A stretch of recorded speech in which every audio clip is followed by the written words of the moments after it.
Luto na ang ating tinolang manok.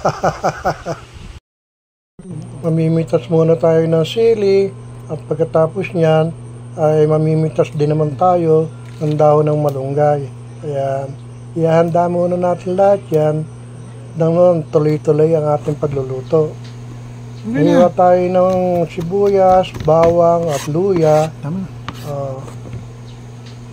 Okay na. Yung chicken ay pinrito ko muna ng konti bago natin igisa sa bawang, sibuyas, luya. Ayan na, oh. Inuna natin dito yung luya, sinunod yung bawang, at sinunod natin yung sibuyas, at ihuhulog natin ngayon yung pinrito natin ng konting chicken.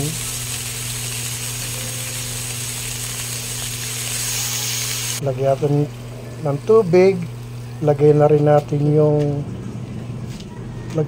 natin yung sayote at sili, at lalagyan din natin ng tubig yan at atin na rin palalambutan.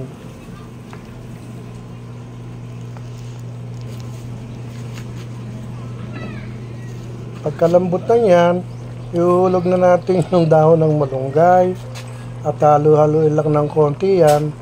At pamaya-maya niyan ay luto na yan.